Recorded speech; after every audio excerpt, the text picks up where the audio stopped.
Comment gérer les choses quand on a la sensation d'avoir atteint un palier dans notre apprentissage et qu'on ne sait plus comment avancer et surtout qu'on n'arrive pas à savoir dans quelle direction on veut avancer? C'est cette thématique essentielle que j'aimerais aborder avec toi aujourd'hui pour le jour 9 du challenge 30 jours pour me libérer du regard des autres. Hier, on a commencé à parler du lien au corps et notamment de ce lien qui se fait entre les émotions et les pensées. C'est un lien extrêmement important parce que c'est de là que tout part.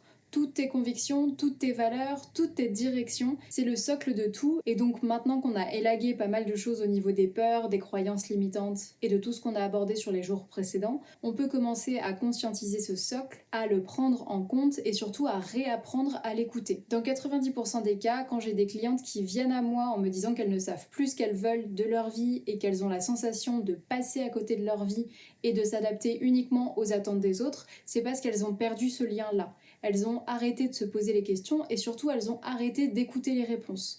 Donc forcément vient un moment où on se réveille le matin et on se rend compte que ça fait des années qu'on vit notre vie pour les autres. Si tu as cette sensation et que tu sens que pour te libérer du regard des autres, tu as besoin de reprendre appui en toi-même, le programme du jour 9 pourra grandement t'aider. Comme tu peux le voir en vidéo ou l'entendre en podcast avec la qualité du son, on est de retour à la maison après 2 jours passés à filmer dehors. Sache que je ne fais pas ça pour me défiler du challenge, c'est un choix conscient que j'ai fait parce qu'en faisant le montage du jour 8, donc d'hier, je me suis rendu compte de plusieurs choses.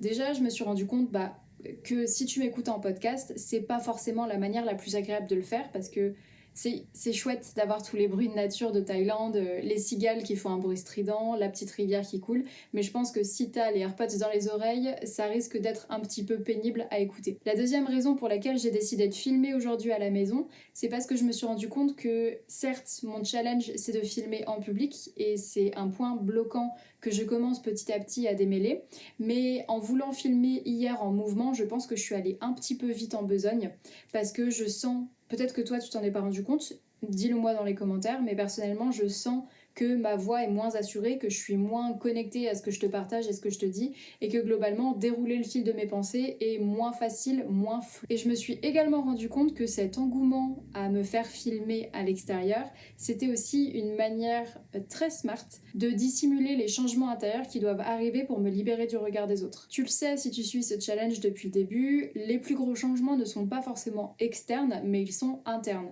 Or, la libération du regard des autres, c'est quelque chose qui se fait énormément d'un point de vue interne. J'aurais beau me mettre dans les situations les plus hostiles pour filmer, si à l'intérieur de moi-même je ne fais pas ce travail de me confronter aussi sans distraction au regard noir de la caméra, ce challenge ne viendra pas chercher les bonnes insécurités, du moins pas autant en profondeur. Parce que se filmer devant des personnes, c'est intimidant, mais se filmer devant son propre regard et son propre jugement et le jugement que j'émets sur moi-même à travers tes yeux, c'est encore une autre paire de manches. D'ailleurs, là, je me rends compte parce que je crois que j'ai jamais autant galéré, même depuis le début, à faire une intro.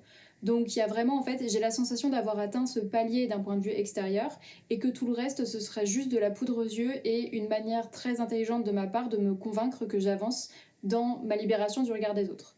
Donc forcément, c'est un petit peu moins dramatique et impressionnant que de filmer au milieu d'une foule de francophones qui comprennent ce que je dis, mais crois-moi, ça ne reste pas moins challengeant. Tu te rendras aussi peut-être compte que mon ton est un peu différent, et en fait ça aussi c'est quelque chose dont je me suis rendu compte en faisant les montages et en planifiant les vidéos. J'ai pris conscience qu'il y a des moments, quand je parle, j'ai des questions dans la voix. Donc je pense qu'il y a encore ce côté, de toute façon c'est sûr, ça peut pas partir si facilement que ça, mais j'ai encore ce côté de je cherche à te convaincre que ce que je dis c'est bien, que ce que je t'apporte a de la valeur. Alors qu'en fait, si t'es là en train de regarder la vidéo ou d'écouter le podcast, ça veut dire que de base tu trouves de la valeur dans ce que je dis ou alors que t'aimes bien me voir patauger dans ma difficulté à me libérer du regard des autres. Dans tous les cas, sois le bienvenu, je suis ravie qu'on soit deux à assister à ça. En plus de me faire face sans distraction, le choix de filmer à l'intérieur aujourd'hui, il sert aussi l'objectif d'apprendre à poser ma voix. Parce que je n'ai pas envie, quand je tournerai des podcasts et au fur et à mesure où je deviendrai de plus en plus à l'aise à la caméra, d'avoir une voix qui pose des questions à la fin ou qui est simplement pas ancrée dans ce que je dis. Personnellement, là, actuellement, pour être honnête avec toi, j'ai la sensation d'avoir régressé mais je sais que c'est pas le cas. C'est juste que j'ai essuyé, je pense, un palier d'apprentissage, que j'ai essayé de construire un château de cartes sous prétexte de filmer en extérieur. Et là, je me retrouve face au fait que c'est pas possible en fait. C'est pas ce que je veux, c'est pas ce que je souhaite de ce challenge. Je pense qu'il y a une part de moi qui a essayé de prendre un raccourci en me challengeant de plus en plus avec le fait de filmer en extérieur. Et dans tous les cas, c'était nécessaire. Je ne remets absolument pas ça en doute. Mais il y a aussi un travail interne à faire, un travail de vraiment me poser, m'ancrer dans ce que je te raconte, dans mon fil de pensée. Et surtout d'arrêter de parler aussi vite, parce que je me suis aussi rendu compte de ça. J'ai tendance à parler très vite, ce qui t'empêchera de mettre la vidéo en x2. Donc est-ce que c'est pas plus mal? Je ne sais pas. Mais dans tous les cas, le fait de parler vite, ça ne permet pas à mes propos de pleinement infuser. Et même je sens et je sais au fond de moi que j'ai parlé aussi vite jusqu'à présent parce que en enchaînant les propos, en enchaînant tout ce que je te donne tout simplement, j'ai la sensation en fait de te fournir de la quantité et que tu ne te rendras pas compte que c'est de la poudre aux yeux. Donc là, je te révèle un peu les voix un peu critiques qui s'expriment et qui génèrent énormément de doutes. Mais j'ai pris conscience que te balancer autant d'informations aussi vite, c'était aussi une manière de me rassurer sur le fait que je t'apporte de la valeur. Donc comme tu l'auras compris, je suis en train d'essuyer une nouvelle salve de doutes et j'ai cette sensation de palier qui permet de faire partir en fumée tout ce que je pensais commencer à construire et qui en réalité n'est pas solide et était juste un écran de fumée pour dissimuler les vraies problématiques. Ce qui me permet aussi de voir les éléments sur lesquels je ne suis pas vraiment solide et ce qui mérite donc d'être travaillé pendant les prochains jours. Maintenant que le préambule est terminé, faisons le petit débriefing du jour 8. L'exercice que je t'ai donné à faire sur les émotions, leur donner une couleur, une intensité et même éventuellement une texture si ça te parle, c'est quelque chose que je fais assez fréquemment, donc je n'ai pas rencontré de difficultés particulières. Si ça n'a pas été ton cas, les mêmes conseils que je t'ai donnés avant sont encore applicables maintenant. Je te recommande de te mettre dans une pièce où tu te sens à l'aise, en sécurité, et de mettre de la musique dans tes oreilles.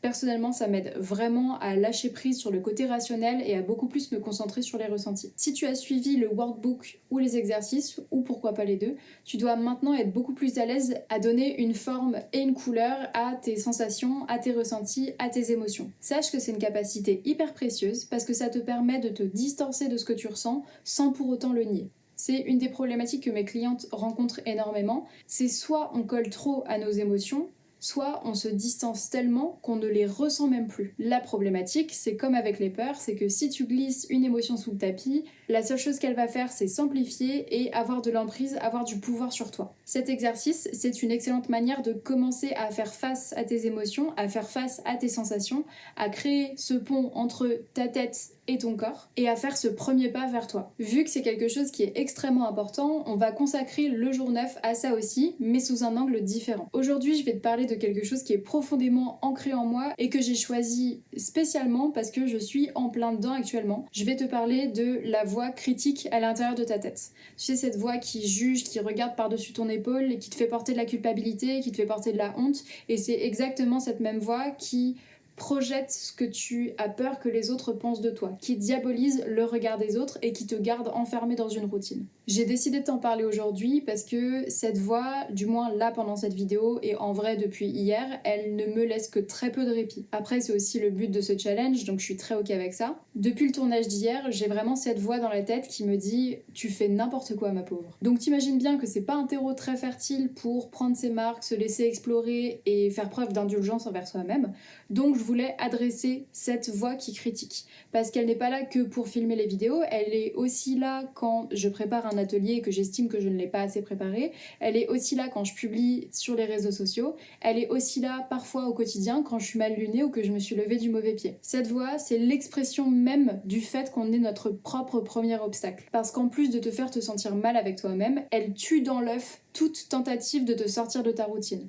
Quand t'as cette voix qui te tabasse sur les épaules à chaque fois que t'essayes de prendre une initiative, t'imagines bien que c'est pas un environnement que ton cerveau estime comme sécurisé. Donc c'est exactement le genre de moment où les doutes, les peurs et tout ce qui s'ensuit va venir et te garder bien en place, bien dans la situation dont tu ne veux plus. Si, comme moi, t'es en train de te faire victimiser par cette voix depuis quelques jours, voire quelques mois ou quelques années, l'exercice qui suit va peut-être t'aider là-dedans. Ça va complètement faire écho avec hier, on va faire le même exercice mais avec cette voix-là. Cette voix qui commande tout ce que tu fais, qui prédit que le pire va arriver, qui te culpabilise, qui te juge, rappelle-toi que ce n'est pas la réalité. C'est une projection angoissée de ce que la réalité pourrait être, mais ces arguments n'ont aucun ancrage dans la réalité. C'est toujours pareil, c'est un des mécanismes de ton cerveau pour s'assurer de te garder en sécurité dans la routine qu'il connaît. Même si t'es misérable, il la choisira toujours, il la préférera toujours plutôt qu'un bonheur qu'il ne connaît pas encore. Donc cette voix critique, on va l'habiller d'une couleur, d'une forme et d'une texture. La problématique, c'est que vu que c'est une voix qui s'exprime dans ta tête, tu peux pas lui donner une couleur et une forme, parce que le but de cet exercice, c'est de faire le lien avec tes ressentis. Donc l'exercice de ce jour 9, il va se faire en 2 étapes. Première étape, tu identifies les moments où la voix te critique, où la voix te juge. Comment tu fais ça? Tu fais le lien avec ton corps. Parce que cette voix qui critique, elle n'a pas seulement un impact sur ton comportement, elle a un impact énorme sur la façon dont tu te sens. Je sais pas si ça t'est déjà arrivé, des jours où le matin tu te lèves, t'es en super forme, et d'un coup il est 10h30 ou 11h, et tu te rends compte que t'as vraiment le moral dans les chaussettes, alors que dans ta matinée, il s'est rien passé de particulièrement triste ou de particulièrement grave qui mérite d'avoir le moral dans les chaussettes comme ça. Mais cet état-là, il a bien une racine, il a bien une source. Il est pas venu comme ça juste parce que t'as décidé d'avoir le moral dans les chaussettes maintenant. Il vient de quelque part. Si tu prends cet état de moral dans les chaussettes et que tu remontes le fil, tu parviendras toujours à trouver un moment charnière, un moment où ton moral, ton humeur a switché. Ce moment, si c'est pas un fait extérieur, ce sera une pensée. Et cette pensée, elle sera formulée par la voix qui te critique. Quand tu remontes le fil comme ça te permet d'identifier la pensée source, celle qui t'a fait basculer de l'autre côté.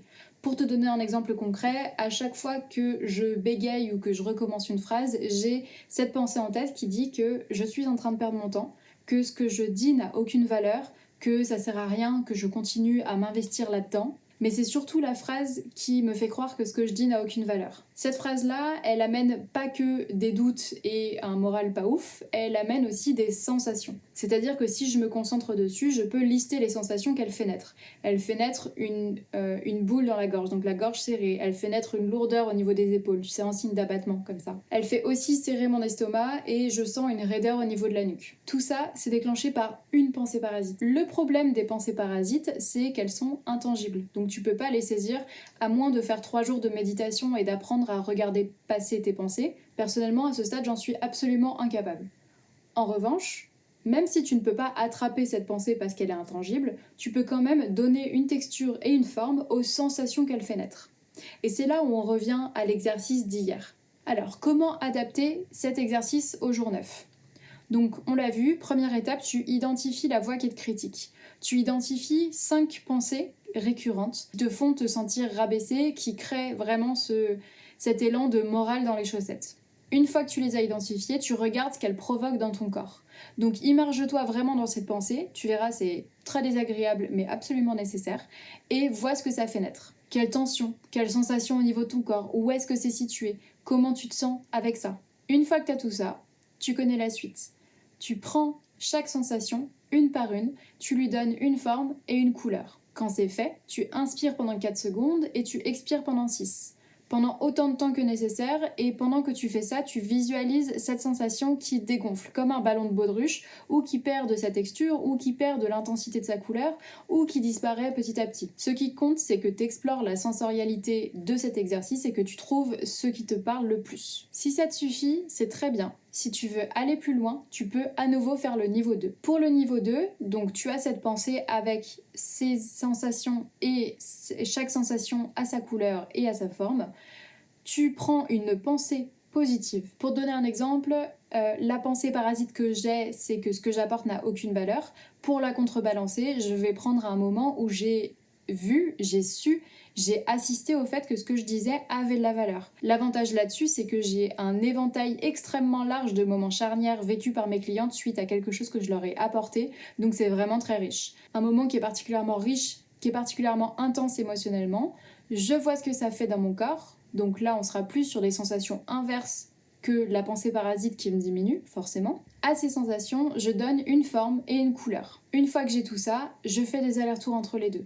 Le but, c'est de faire grandir, grossir, d'intensifier les couleurs et les formes de l'émotion positive pour qu'elles prennent le pas sur les couleurs et les formes de l'émotion négative, de la sensation négative. Faut vraiment pas hésiter à faire plusieurs allers-retours si tu sens que au début c'est pas très efficace. On parle d'un exercice qui se base exclusivement sur de l'intangible et de l'immersion dans ta tête et dans tes ressentis. Si t'es hyper occupé, que t'as l'habitude de tout avoir sous contrôle et que t'es surbooké tout le temps, c'est pas un exercice avec lequel tu vas être à l'aise au début. Mais c'est comme tout, c'est une gymnastique mentale, ça s'apprend. La seule chose qu'il faut, c'est que tu t'engages auprès de ce processus. Tu te rappelles de ce que je t'ai dit dans le jour 8 ? C'est vraiment important de ne pas passer ces jours-là. Si tu ne fais pas le lien entre le regard des autres et ce que tu ressens dans ton corps, tu vas toujours rester en surface. Tu vas jamais déraciner la source du problème. Là, on part vraiment au bulbe. On s'approche de la fin du jour 9. J'espère que tu as apprécié l'exercice. Si tu rencontres des difficultés d'immersion, n'hésite pas à me le dire en commentaire. Je pourrais t'aider à trouver des circonstances ou des manières de penser ou des questions qui pourront vraiment t'aider à mener à bien l'exercice et à te familiariser avec cet outil qui peut poser une base extrêmement solide et extrêmement saine pour tous les prochains changements internes que tu voudras réaliser. De mon côté, sache que c'était une vidéo particulièrement compliquée, j'ai la sensation d'avoir vraiment plein de doutes et de pas réussir à m'en libérer. Si je devais te donner une image, niveau ressenti, c'est un peu comme si j'avais mes pieds qui avançaient devant, donc qui voulaient aller tout droit, et que j'étais retenue en arrière par une camisole de force hyper lourde, genre une camisole de plomb, qui fait que j'arrive pas à avancer. Donc j'ai vraiment cette sensation d'être prise entre deux dynamiques différentes. Est-ce que c'est un nouveau palier de doute déverrouillé ? Est-ce que c'est le premier palier qui revient à nouveau ? Je ne sais pas encore, je le découvrirai au fur et à mesure des jours suivants. Mais comme toujours, je te raconterai avec transparence et honnêteté pour que ça puisse te servir à toi aussi dans ton parcours. En attendant de lire tes commentaires, je te dis à demain pour le jour 10 du challenge 30 jours pour te libérer du regard des autres.